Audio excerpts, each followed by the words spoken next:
Salut,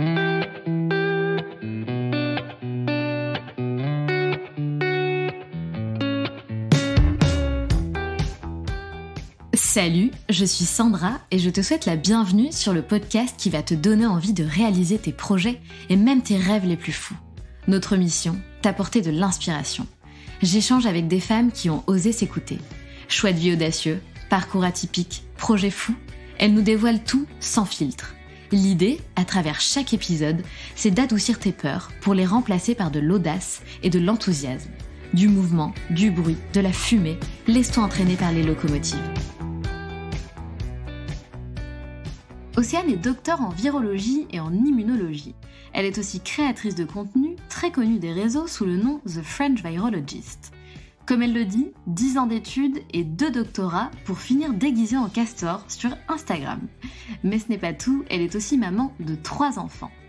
Elle a fait des études de vétérinaire en Belgique, elle s'est ensuite intéressée à la recherche avec la volonté de comprendre les mécanismes et les causes. Et après la Belgique, elle est partie direction les USA. Durant le Covid, Océane a été très sollicitée par son entourage pour avoir des réponses concernant ce nouveau virus. Elle commence alors à en parler sur les réseaux en créant un compte dédié. Quelque temps après, les Nations Unies belges la contactent pour rejoindre la team Allo qui lutte contre la désinformation sur les réseaux sociaux autour des vaccins. Océane a aussi eu l'opportunité d'être chroniqueuse sur France 5 avec Jamy. Son compte Instagram a décollé en quelques mois pour aujourd'hui dépasser les 100 000 abonnés. Dans cet épisode, on parle du Covid, des fake news autour des vaccins, de l'évolution du virus, de la manière dont elle a vécu cette pandémie, de la mise en œuvre du vaccin. Elle nous parle aussi sans filtre de sa casquette de créatrice de contenu, qui la passionne, mais qui a chamboulé sa vie. Cela lui prend énormément de temps et ça la confronte régulièrement aux haters. Alors comment gère-t-elle au quotidien sa vie de maman, son travail de scientifique et sa création de contenu ? Elle nous donne aussi plein de tips pour préserver au mieux nos aliments, elle déconstruit les mythes autour des microbes et nous donne des conseils pour éviter les virus de l'hiver. Et vous aurez aussi la réponse à cette fameuse question: est-ce vrai que le téléphone contient plus de bactéries que la cuvette de nos toilettes ? Bonne écoute à vous. Salut Océane. Salut Sandra. Comment vas-tu ? Super bien. Super, ravie que t'ailles bien. Océane, est-ce que tu peux te présenter s'il te plaît en quelques mots pour celles qui ne te connaissent pas ? Pas de problème. Alors moi je m'appelle Océane Sorel, je suis docteure en médecine vétérinaire et docteure en virologie et en immunologie.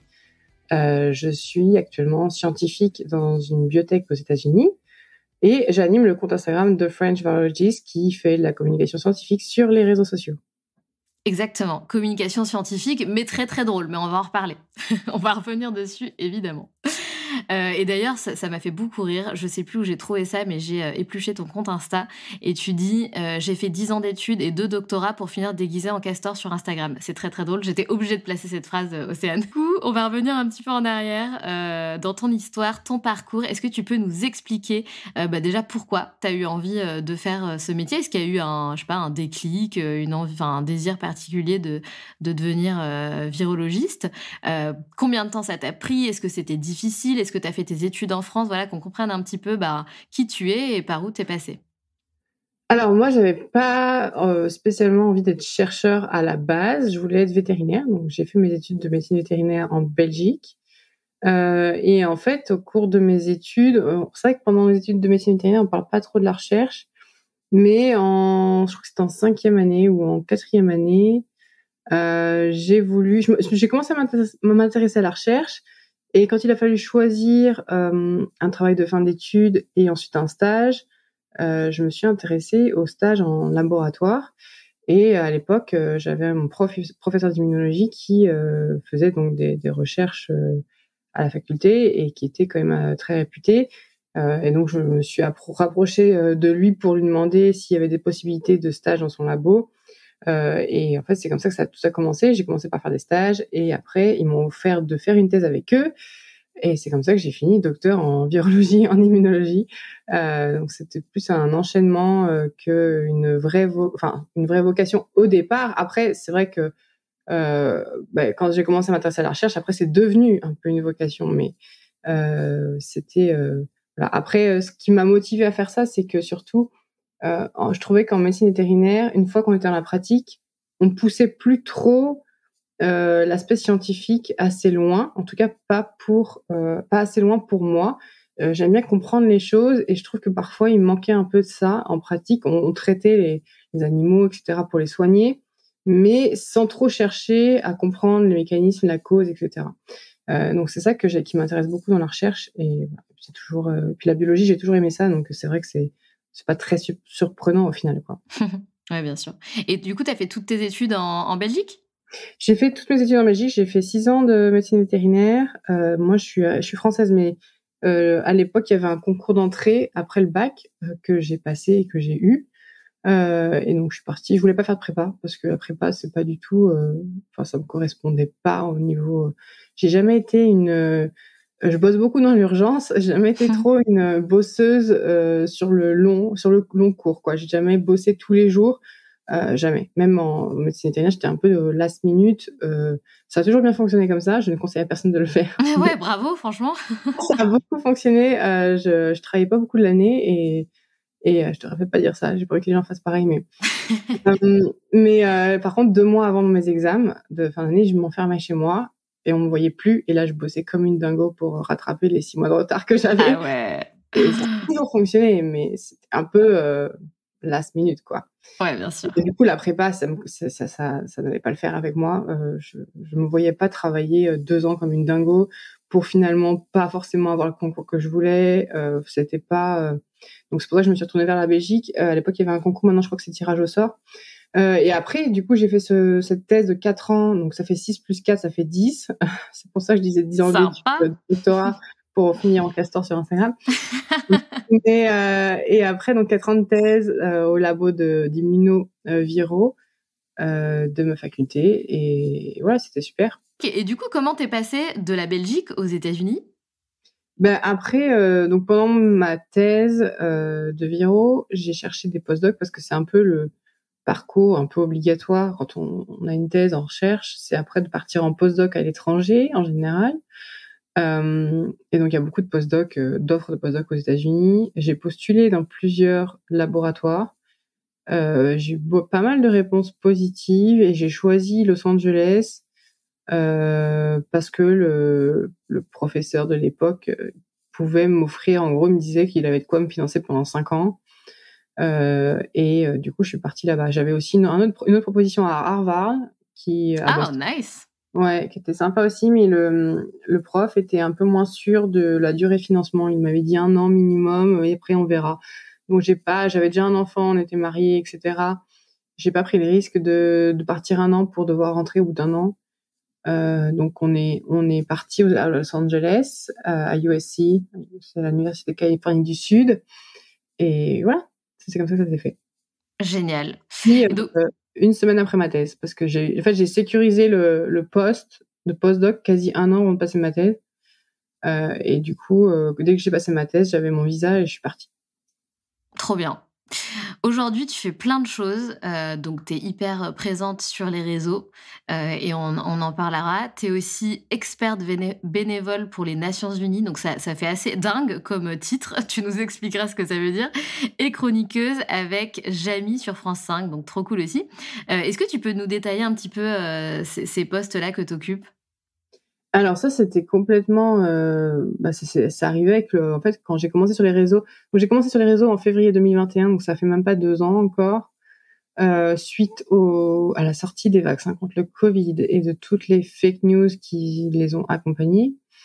J'ai commencé en fait tout simplement en début, je faisais ça sur mon compte privé parce que j'avais plein de gens qui me posaient des questions. Et donc, je commençais à faire des stories, etc. Et puis, c'était un compte privé qui avait rien à voir avec ça. Je mettais des photos de famille, etc. Du coup, je me suis dit, bon, je vais faire un compte spécial pour ça, parce que je voulais pas qu'il y ait trop de monde sur mon compte privé, etc.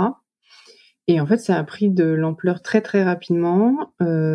Après, du coup, j'ai eu les Nations Unies qui m'ont contacté à Bruxelles pour rejoindre la Team Allo, qui est une team de bénévoles partout dans le monde qui, justement, lutte contre la désinformation sur les réseaux sociaux autour des vaccins, etc.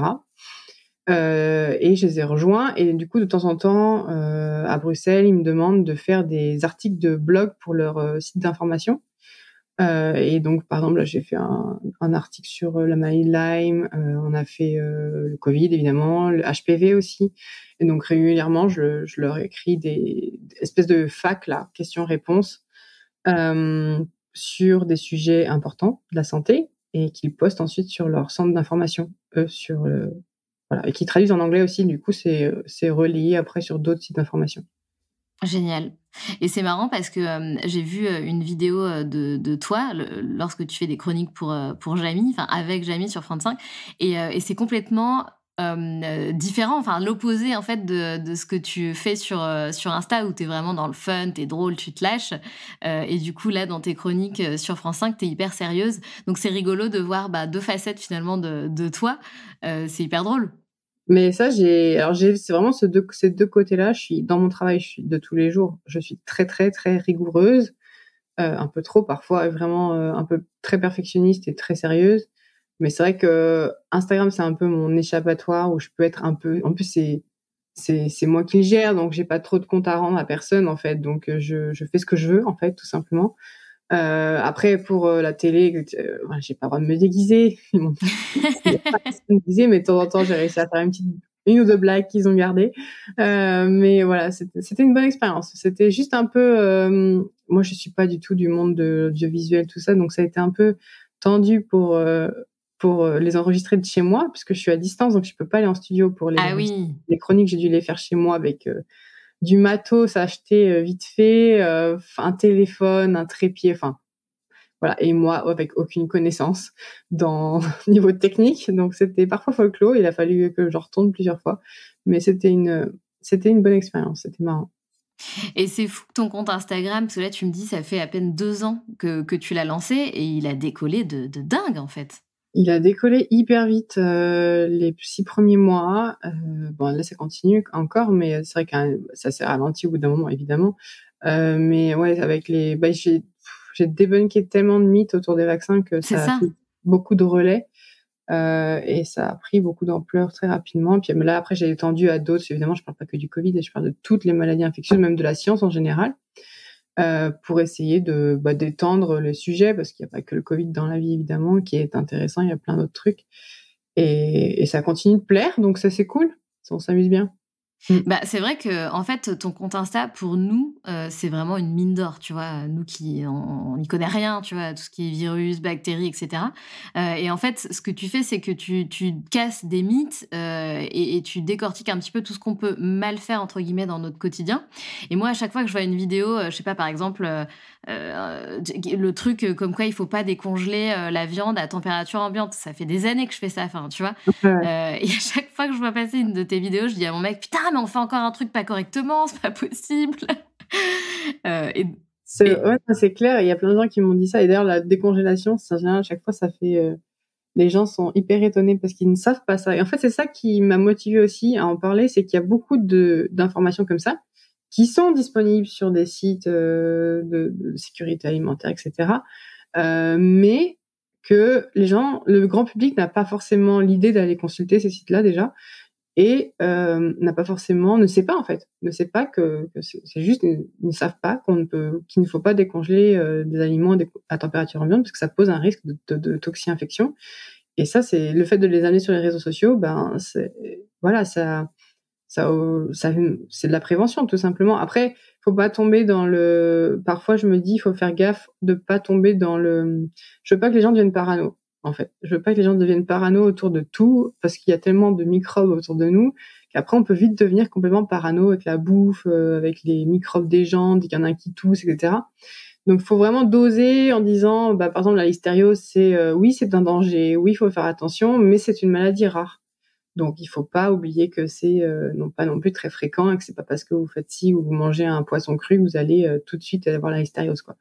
Mais bon, c'est important de faire la prévention. Ça peut avoir des conséquences graves sur la femme enceinte, les bébés, etc. Donc, ça reste important quand même. Mm. tout à fait. Tu casses plein de mythes, et ce qui est Mm. génial pour nous, comme je le disais tout à l'heure, on apprend plein de choses et ça nous permet de faire les choses mieux, on va dire, sans devenir, comme tu disais, parano et sans toujours faire des raccourcis. Oh mon Dieu, si je fais ça, je vais crever. C'est pas le but. Là, j'aimerais, si tu es d'accord, parce que je sais que tu en as un petit peu marre d'en parler, faire un mini focus Covid, parce que c'était quand même ça qui a lancé ton compte Insta. Pareil, t'es une mine d'informations là-dessus.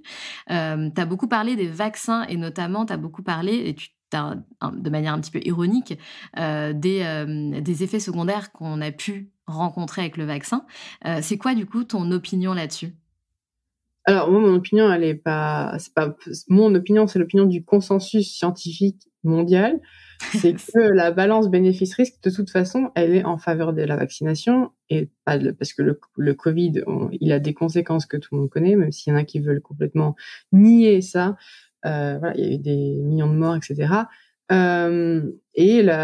Ces vaccins sont quand même très, très safe. Oui, il peut y avoir des effets secondaires, tels que des myocardites, des péricardites qui ont été mises en évidence, mais ça reste très rare. Et aussi, il faut pas oublier que le Covid lui-même, le virus qui cause le Covid, peut causer des effets secondaires comme ça, des myocardites, etc., à une fréquence qui est plus élevée que celle des vaccins ARN messagers.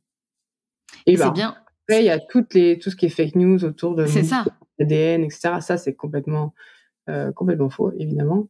Et voilà. Et puis, à la base, on nous annonçait il y a 2 ans que tous les gens vaccinés allaient mourir dans 1 an. On est toujours là, hein, bizarrement. Oui, ou qu'on allait tous avoir des maladies graves ou rares ou orphelines d'ici 10 ans, quoi. Ouais, c'est thérapie génique et compagnie. Enfin, bon, bref, ça, c'est... Voilà, le lot des fake news. Ouais, et mine de rien, ces fake news, ça a eu un effet hyper anxiogène sur nous. Oui.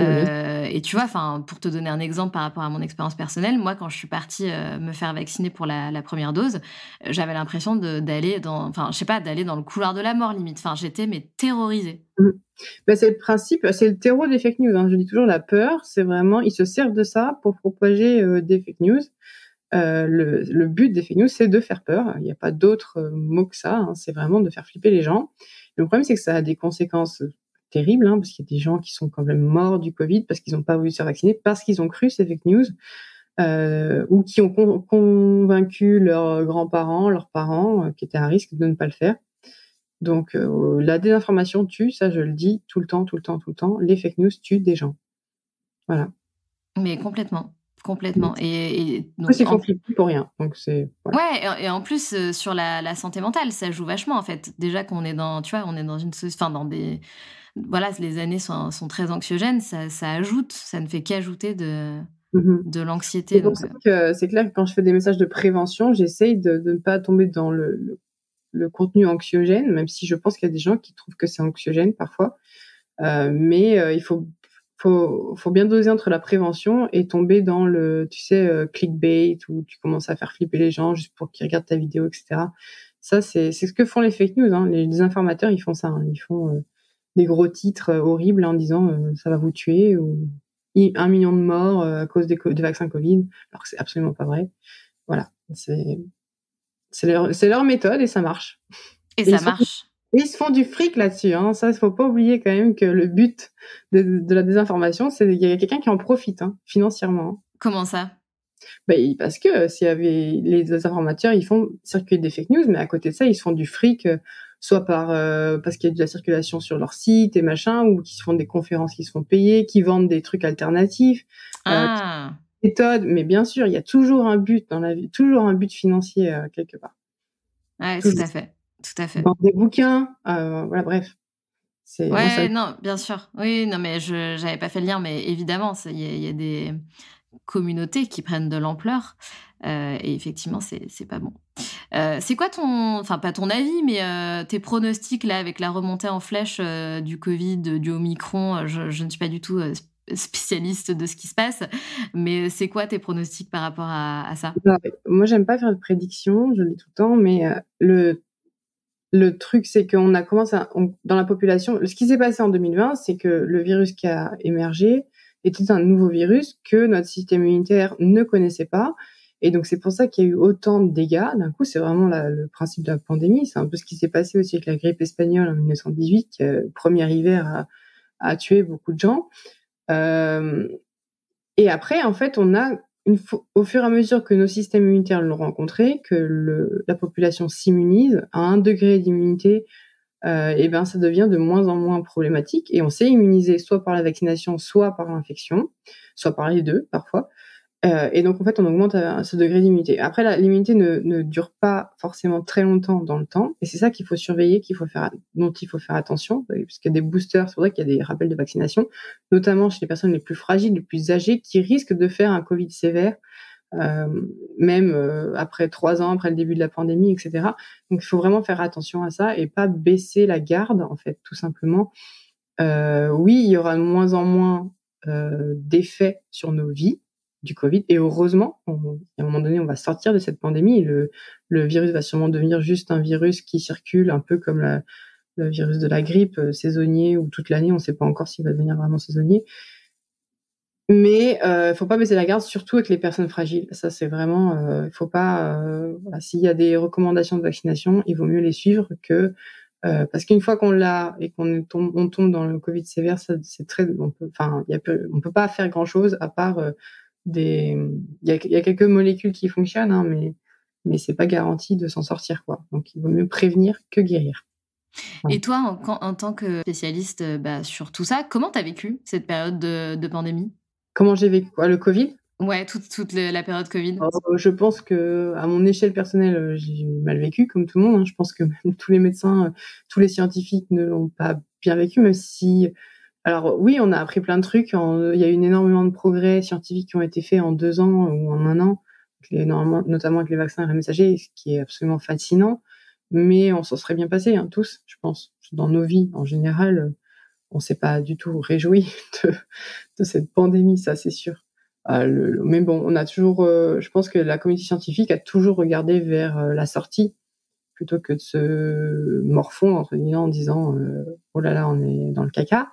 Ben oui, mais il faut sortir du caca. Donc là, c'est ce qui s'est passé quand les vaccins sont sortis. Tout le monde s'est bougé très très rapidement, et c'est pour ça qu'ils sont sortis aussi rapidement. Et ça, c'est incroyable. Ça, c'est vraiment la prouesse scientifique j'ai envie de dire, du siècle quasiment, quoi. C'était en tout cas en biologie, c'était incroyable. C'est d'ailleurs un des trucs, pour parler de fake news ou de fausses informations, qui a fait jaser, c'était, «Non mais attendez, comment un vaccin peut sortir aussi vite? C'est pas Mmh. possible, c'est un test à grandeur nature». On a beaucoup entendu tout ça aussi. Oui, alors qu'en fait, les essais cliniques ont été faits très correctement avec beaucoup de gens et ont démontré la sécurité, et surtout que les vaccins messagers ont pas commencé à les étudier en 2020 quand le Covid est sorti, hein. C'est des trucs, des années, des dizaines d'années de recherche qui se sont concrétisées avec ça. Après, il y a eu beaucoup de moyens financiers, donc ça a été très, très vite aussi. Parce que le gros point limitant de la recherche scientifique, c'est les moyens financiers en général. Quand on a de l'argent, on peut aller plus vite, et c'est ce qui s'est passé là. Donc il y a eu beaucoup de moyens financiers qui ont été mis pour les sortir le plus rapidement possible. Les scientifiques ont été aussi très efficaces. Ils ont recruté beaucoup de volontaires parce que ça a été assez facile de recruter des volontaires parce que le Covid, ça touchait tout le monde. Donc voilà, il y a pas eu trop de mal pour trouver des volontaires pour faire les essais cliniques. Il y a aussi les agences du médicament qui ont mis en place ce qu'on appelle le rolling review. Donc ça a été beaucoup pour tout ce qui est réviser les données pendant les essais cliniques. Ça a été fait en continu, pas à la fin, parce que d'habitude on fait les essais cliniques, après on collecte les données et après on les envoie aux agences qui régulent tout ça. Et là, ça a été fait en live, en fait. Du coup, on a gagné du temps, on a gagné quelques mois aussi avec ça. Et voilà, et mis bout à bout, ça a fait qu'il y avait besoin de quelques mois ou de quelques années. Mmh. Ouais, c'est dingue. C'est vrai que ça, c'était, complètement dingue et heureusement qu'ils ont pu, gérer ça comme ça. Bon, changeons de sujet. Merci pour ces infos, sur le Covid, mais comme tu dis, on en a tellement parlé qu'on n'en peut plus, en parler. Ouais, c'est Trop, c'est trop, voilà, hein. Donc passons à un sujet un petit peu plus fun. Donc, toutes les infos que tu transmets, à travers ton compte Insta, franchement, si ça marche aussi bien, c'est parce qu'il y en avait besoin. On a besoin d'avoir ces informations et on a besoin de les avoir simplement et facilement et que ça soit accessible, qu'on comprenne, en fait, ce que tu expliques. C'est ça, souvent le problème, c'est qu'on ne comprend pas, en fait, ce que ça veut dire. dire. Et là, tu le fais très simplement. C'est vraiment expliqué comme si tu expliquais à des enfants, donc c'est hyper simple. Tu t'éclates, toi, aujourd'hui, à travers ton contenu Insta. Enfin, tu t'es révélée finalement un petit peu, même pas un petit peu, beaucoup créatrice de contenu. C'est quelque chose que tu aimes faire?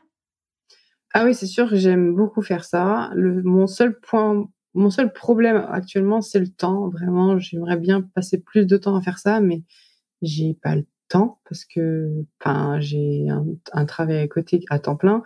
J'ai mes enfants, j'en ai 3, puis j'ai une vie à côté. Mais c'est vrai que c'est très addictif, en fait, et on se prend au jeu soi-même. C'est un peu, je suis pas du tout à la base une influenceuse. Mon compte Instagram avant, c'était 3 photos des enfants, etc. Du coup, j'ai un peu découvert. J'ai l'impression d'avoir ouvert cette boîte de Pandore là et de pas pouvoir la refermer. C'est parce que même quand on s'arrête, parce que je fais des pauses, j'en ai besoin. Genre cet été, j'ai fait quasi 6 semaines de pause. J'avais vraiment besoin d'un break. Et là, je pense que je vais faire 2 semaines à Noël parce que j'ai besoin de ça, en fait, de m'aérer le cerveau par moment. J'adore faire ça, mais en fait, ça devient tellement prenant qu'on peut vite tomber dans l'excès ou limite du burn-out, là, le truc où Complètement. tu te prends tellement au jeu que t'aimes beaucoup faire ça, genre créer du contenu. J'adore faire mes films et mes vidéos, etc. Mais c'est vrai qu'il y a plein d'autres trucs à côté que tu dois gérer et que t'as pas forcément prévu. Quand t'es influctué, quand tu regardes des comptes Instagram, tu te dis, oh, c'est bon, elle a tourné une vidéo en 2 minutes, c'est fini. Mais en fait, t'as toute la recherche biblio autour, comment vulgariser ça, et ça prend en fait, pour une vidéo, c'est des heures de travail. Complètement. On se rend pas forcément compte quand on est dans la communauté, quand on regarde les vidéos. Mais quand on est créateur de contenu, on se rend compte du travail que c'est. Et en fait, il faut maintenir le rythme. Parce que si tu maintiens pas le rythme, l'algorithme t'oublie, etc. Donc, t'es un peu poussé, quelque part à produire du contenu par les plateformes. Et en fait, c'est un peu, ouais, c'est un peu dur de se limiter, en fait. Parfois, je me dis, allez, tu postes pas pendant 3 jours. Mais quelque part, tu te dis, ah là là, si je peux pas rentrer pendant 3 jours, je sais qu'après, voilà, mes vidéos vont être cachées, etc. Enfin, bref, c'est un peu, mais bon, il faut arriver à se trouver une organisation, et ça, c'est pas toujours facile avec le reste, quoi. Surtout qu'il y a des gens qui font ça à temps plein. Moi, je fais pas ça à temps plein.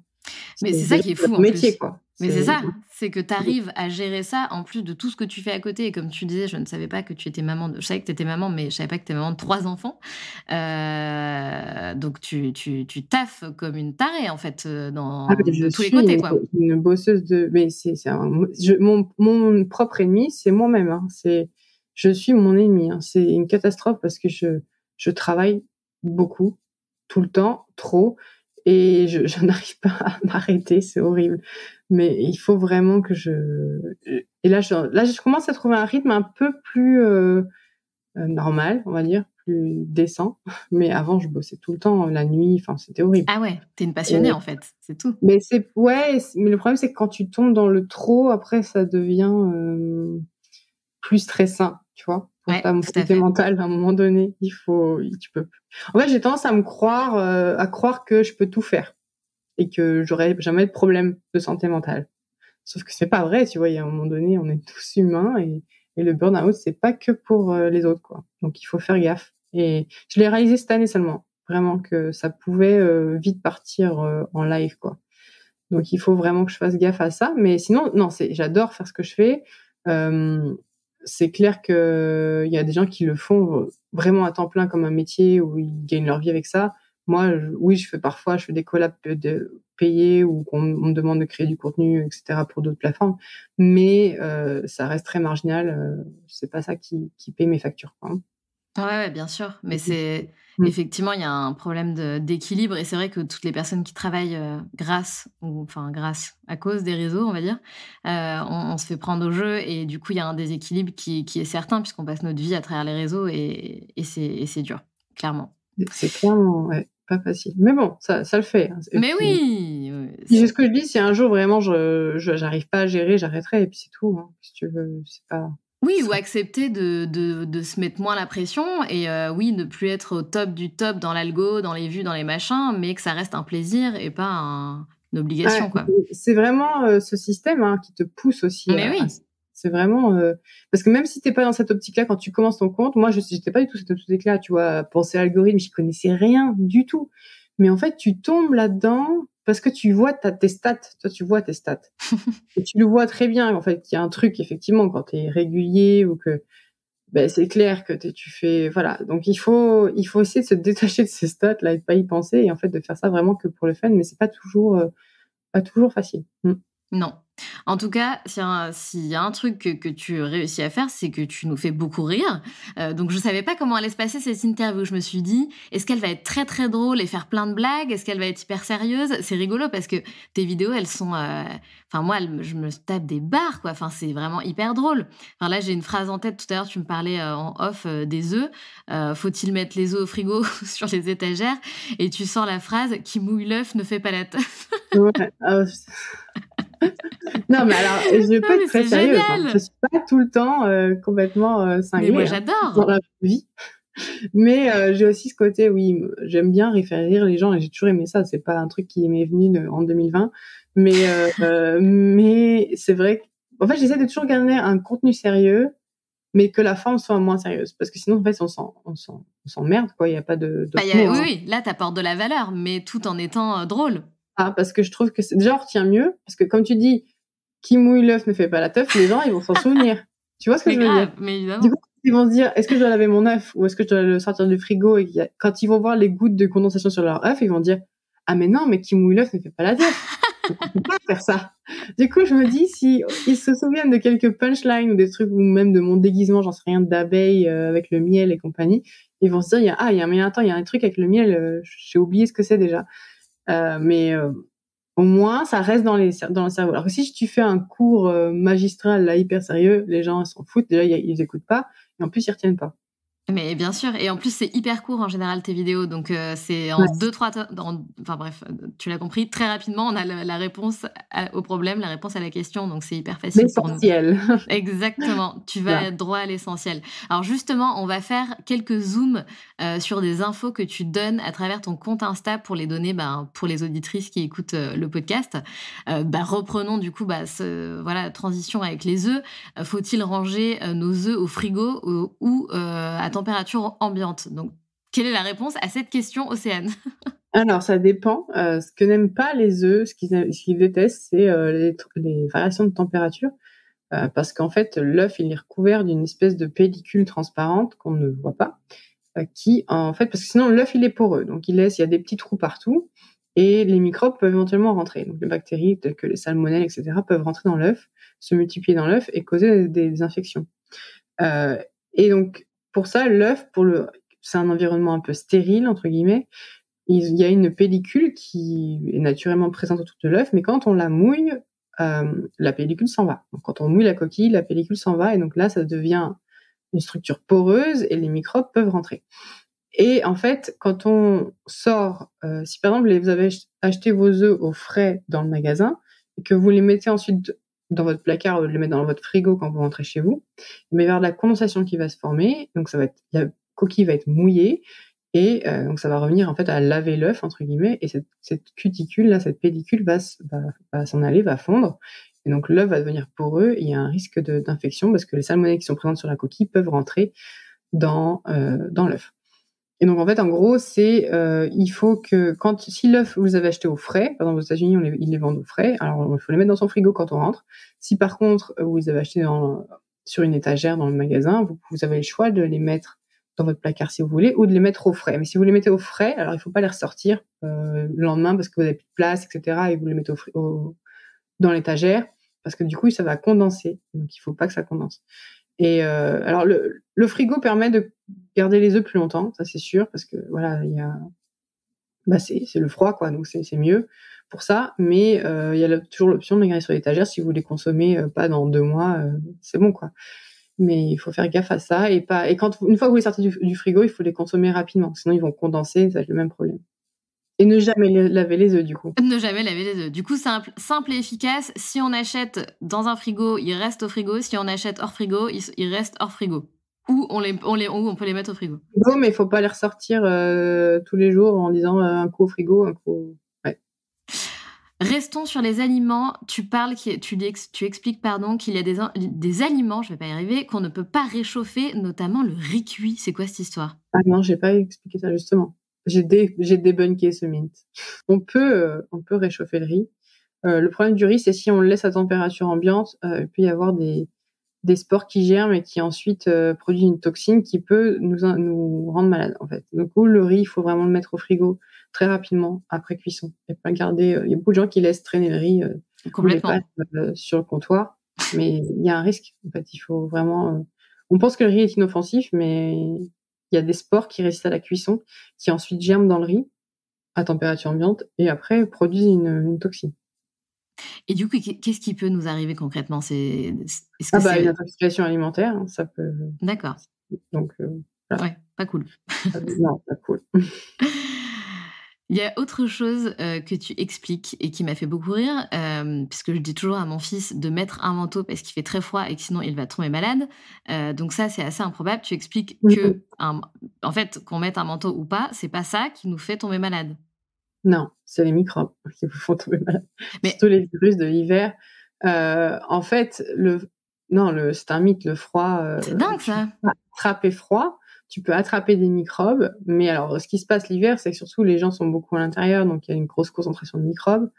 On s'échange plus facilement des virus, et cetera. Il y a aussi le fait que, par exemple, le virus de la grippe, il est plus stable dans le milieu extérieur quand il fait froid. Il est moins vite dégradé et donc on peut plus facilement le choper.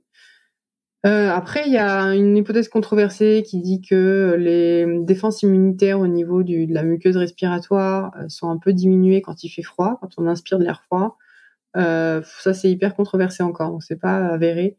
Mais du coup, ça peut plus facilement faire laisser les microbes rentrer. Mais c'est pas le froid directement qui crée la maladie. C'est-à-dire que si vous sortez dans le froid, mais qu'il y a aucun virus présent, vous n'allez pas attraper froid.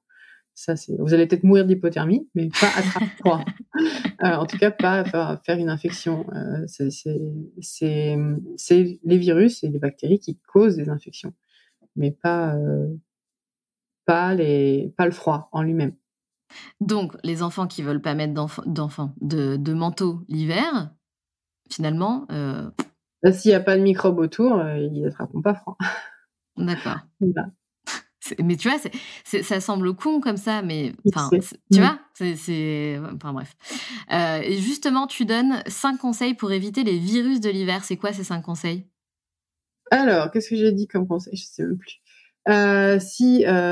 Faut aérer déjà sa maison, faut aérer sa maison, pour, aller en fait, justement pour éviter ça, ce phénomène de concentration de virus dans une pièce. Si vous aérez votre maison, vous allez faire circuler l'air et donc éventuellement, s'il y en a un qui est malade dans la maison, les virus qui sont en suspension dans l'air peuvent, du coup plus facilement, dégager. Globalement, c'est ça. Faut bien se laver les mains, hygiène des mains, ça c'est important, hein, ça c'est vraiment le numéro 1, parce que quand vous touchez des trucs, je sais pas, dans le métro, et cetera, ou quelqu'un a toussé sur un truc, vous pouvez après en portant les mains à votre bouche, ou à votre nez, ou à vos yeux, et cetera, laisser le déposer du virus qui peut ensuite pénétrer dans votre corps et vous infecter. Donc ça c'est pareil. Du coup, ça revient au fait qu'il ne faut pas trop se tripoter le visage, et cetera, parce que sinon on peut porter des virus. C'est la porte d'entrée des virus, hein, tout ce qui est bouche, nez, et cetera. Ça c'est le truc. Et puis porter un masque aussi quand vous êtes autour des personnes qui sont fragiles, comme des personnes immunodéprimées, malades chroniques, ou personnes âgées, ou aussi si vous êtes malade, hein, si vous êtes malade, ou alors des bébés. Même si vous avez un rhume et que vous pensez que c'est rien, on l'a vu avec la bronchiolite là en ce moment. En fait, le VRS ou même d'autres virus qui peuvent causer la bronchiolite peuvent très bien causer juste un rhume chez les adultes et avoir des conséquences dramatiques chez les bébés. Donc, il faut faire attention à ça. OK. Est-ce que c'est vrai que le téléphone contient plus de bactéries que la cuvette des toilettes? Ça oui, il y a une étude qui avait montré ça, qu'a priori ce serait le cas.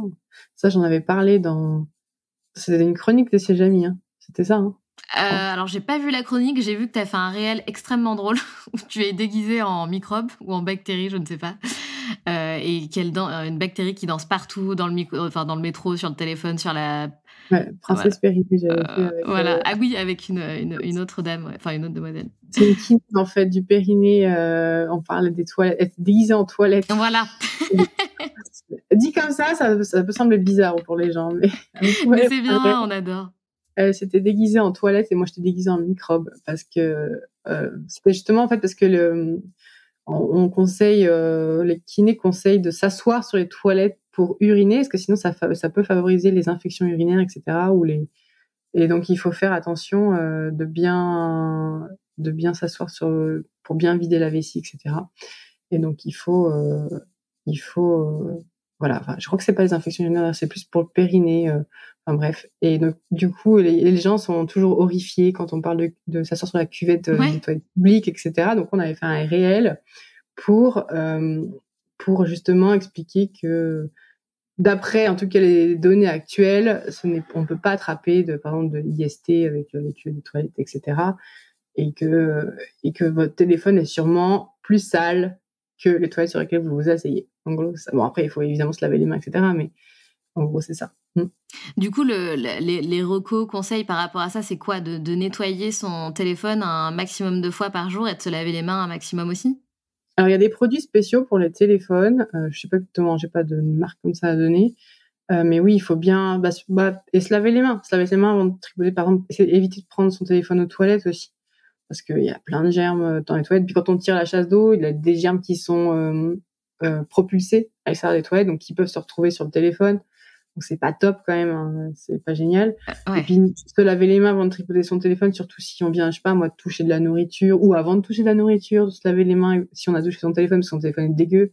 Voilà, et après le téléphone, on peut le nettoyer avec des produits spéciaux, parce qu'il y a des produits qui sont trop agressifs pour les téléphones, mais de temps en temps, faut pas devenir parano à le nettoyer toutes les heures, mais je sais pas moi, une fois par semaine ou 2 fois par semaine, ou tous les jours si c'est pas trop agressif, c'est possible, ouais. Ça dépend où il a été. En fait, ça dépend aussi de la fréquence et ce que vous en faites avec, quoi. Si vous le sortez toutes les 2 secondes dans des endroits où c'est pas forcément très très clean, alors oui, là il faut le nettoyer. Après, si vous faites attention et que vous avez les mains assez propres quand vous le touchez, vous pourrez moins le nettoyer. Ça dépend en fait.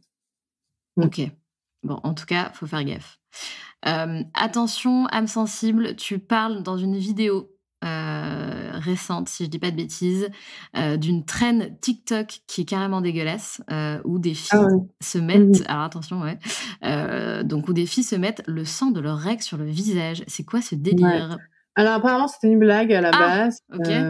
mais après en regardant, c'était une blague, c'était il y a un sérum, je sais même plus la marque, je suis nulle en produits de beauté, qui est rouge et qui du coup, ça a fait une trend, enfin les gens faisaient croire que c'était des sangs des règles, et cetera. Mais du coup, en recherchant un petit peu, je me suis rendu compte qu'il y avait vraiment même avant cette trend et cette blague, il y avait vraiment des gens qui conseillaient ça. C'est un peu comme les gens qui conseillent de boire leur urine, tu vois? Tu as toujours des gens qui le font quand même, mais si tu penses que c'est une blague. Et qui conseillait ça parce que soi-disant il y avait des cellules souches dedans. Enfin bref, du coup j'étais obligée de débunker le truc parce que bon évidemment c'est pas recommandé de faire ça. On ne s'applique pas le sang des règles sur la peau, ce n'est pas du tout recommandé. Il peut y avoir plein de bactéries dans le vagin que après vous étalez sur votre peau. Enfin et puis il y a les propriétés des cellules souches qui sont présentes dans le sang des règles parce qu'il y en a ne sont absolument pas avérées. Et puis, les études qui ont montré qu'il y avait des cellules souches dans le sang des règles ont ensuite cultivé les cellules souches et les ont fait se multiplier en laboratoire et ensuite les ont utilisées, mais c'est pas pour traiter des maladies et c'est juste très expérimental, donc on est loin de l'application. Le problème, c'est que les gens font des raccourcis, quoi. C'est encore une fois, il y a une étude qui a montré ça, donc on va prendre le sang des règles et on va se le foutre sur le visage parce que ça va guérir des trucs, genre l'acné et tout. Non, c'est pas comme ça que ça marche. Complètement. Ouais. Rien à voir, mais c'est quoi ton avis sur les naturopathes? Ah, les naturopathes, ça c'est ouais, les naturopathes ne m'aiment pas en général.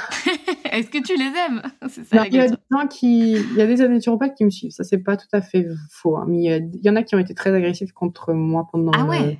et qui le sont toujours. D'accord. Il y a les naturopathes qui sont complètement en déni scientifique complet, donc eux ils sont dans ceux qui sont complètement anti-médicaments, anti-vaccins, qui pensent que il y a que leurs remèdes à eux qui peuvent les sauver. Enfin bref, ça c'est un catégorie à part. Et après t'as ceux qui sont plus très orientés produits naturels, etc., mais qui quand même font confiance à la science. Donc voilà, j'évite d'en parler, j'avoue, parce que euh, oui, si on se base sur la science, il y a beaucoup de trucs, surtout qu'il y a eu pas mal de scandales quand même avec les naturopathes récemment en France, hein, je crois. avec des recommandations assez aberrantes. Enfin bref, ça dépend en fait. Hein. Ça dépend de ce qu'ils recommandent encore. Mais bon, c'est pas une science. C'est pas une... Après, ce que je leur reproche beaucoup, c'est que, encore une fois, il y a beaucoup de naturopathes qui se font du blé en vendant des compléments alimentaires, etc., ou des conseils, ou des méthodes, ou des bouquins, des machins, qui n'ont aucune preuve scientifique pour supporter ce qu'ils racontent. Donc voilà, après, c'est plutôt ceux-là qui me dérangent, surtout. Et ceux qui racontent aussi des cracks ou qui conseillent aux gens de ne pas aller voir un médecin alors qu'ils ont un cancer, etc., et plutôt de prendre des gélules à base de plantes ou du jus de céleri et compagnie. Ça, c'est dramatique. C'est ceux qui conseillent des compléments alimentaires, mais qui n'ont pas vraiment de conséquences trop sur la santé, et qui conseillent quand même d'aller voir leur médecin, etc. Bon, bah voilà, après, c'est comme ça. Hein. Mais ceux qui disent pas de vaccin, pas de médecin, etc., là, c'est un gros problème. Tout à fait. Mais c'est intéressant d'avoir ton avis là-dessus, tu vois? Après, moi, j'évite de mettre les pieds là-dedans, honnêtement, parce que je me prends déjà assez les foudres comme ça des haters. Alors, si en plus je commence à parler naturaux et compagnie, mais j'ai pas spécialement d'avis. J'ai un avis très tranché sur les gens qui refusent toute donnée scientifique. Alors Ouais, ça, c'est ça, en fait. c'est non, non et big no. Si on vous dit un jour pas de vaccin, machin et tout, alors là, red flag total. Pas de médecin, pareil, red flag total. Pas de médicaments et que des produits naturels, red flag total. Parce que faut pas oublier que la nature, elle peut vous tuer aussi. Hein. Il n'y a pas que des produits sympas dans la nature. Et l'over-utilisation du mot naturel et du mot nature, ça, c'est très gonflant et c'est très biaisé. C'est de la désinformation, hein, complètement. Il y a des gens qui surutilisent ce mot nature pour faire croire que du coup, c'est du bien, quoi. Et que tout ce qui est artificiel, c'est forcément le mal. Donc, les médicaments, c'est le mal. Mais il n'y a pas que des produits bons pour la santé dans la nature, déjà. Donc voilà, c'est tromper les gens, quoi. Tromper les gens.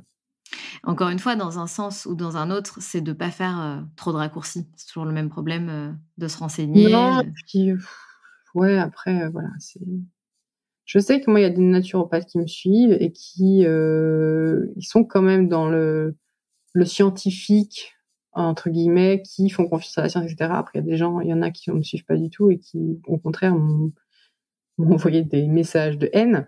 Mais bon, voilà, c'est et comme tu ça. es confronté beaucoup à ça, beaucoup aux haters? Ah oui, oui. Beaucoup au début, moins maintenant. Bah, de toute façon, je les bloque tellement systématiquement que ils me dérangent pas longtemps. Hein. Je vois le début de leur message, je lis même pas tout et je bloquer, ignorer. Et c'est quoi leur majeur problème? C'est que tu parles que tu, entre guillemets, sois favorable au vaccin? La vaccination, Ouais. ça c'est voilà, je sais pas, ils sont pas d'accord qu'on décongèle pas on décongèle, on peut décongéler la température ambiante. Voilà. Ah, tu as des Ils ont haters pour pas ça? malade. Voilà, mais Incroyable! non, c'est pas comme ça que ça marche. Bah, c'est pas juste sur base moi, c'est comme si je disais, j'ai jamais mis ma ceinture de sécurité en voiture et j'ai jamais eu d'accident. Ou je suis jamais allée à l'hôpital à cause d'un accident. Bien sûr. Bah, c'est pas juste une expérience personnelle qui peut démontrer que les données sont fausses, quoi. Il y a quand même des gens qui ont fini à l'hosto, donc pour intoxication alimentaire ou qui sont morts, dont des enfants. Donc on peut pas faire n'importe quoi. Mmh. Mm. Bien sûr. OK, et ben, en tout cas, merci pour toutes ces infos. Je t'ai posé beaucoup de questions. J'espère que ça t'a pas, ça t'a pas demandé trop d'énergie. Mais en fait, il y a tellement d'informations sur ton compte que je trouvais ça sympa d'en aborder, quelques-unes en live pendant ce podcast. Est-ce que tu as d'autres projets, toi, que ça soit pro, perso? Est-ce qu'il y a d'autres choses dont tu as envie de nous parler? J'ai des projets, oui. J'ai des projets. Déjà, là, bon, perso, je vais déjà déménager dans 3 semaines, enfin. Après 4 mois, ils n'arrêtent pas de repousser notre date d'emménagement, mais ça y est, on devrait avoir la maison. Pro, oui, en tout cas pour Instagram, j'en ai. Ça va arriver en 2023. Je peux pas encore. En tout cas, il y a des trucs dont je peux pas parler encore. Beaucoup de travail, beaucoup de travail, oui. Et puis voilà, sinon continuer sur Insta au rythme que j'essaye de me donner, en essayant de pas en faire trop. Ça c'est. Mais bon, c'est voilà. Et en continuant d'avoir du fun. et d'informer les gens. Ça, c'est important. Eh ben, continue de nous faire rire, ouais, et de nous informer. En tout cas, c'est vraiment cool ce que tu fais. Je te souhaite une bonne continuation. Préserve-toi, préserve ton équilibre, hein, comme tout le monde, c'est important. Merci beaucoup, Océane. À très bientôt. Oui, merci. À bientôt. C'est la fin de cet épisode et j'espère qu'il t'a plu. Si tu as envie de laisser 5 étoiles sur Apple Podcast ou Spotify, surtout n'hésite pas. Merci pour ta fidélité et on se retrouve mardi prochain pour un nouvel épisode. Pense à rejoindre la communauté Les Locomotives sur Instagram pour toujours plus d'inspiration, de motivation et de good vibes.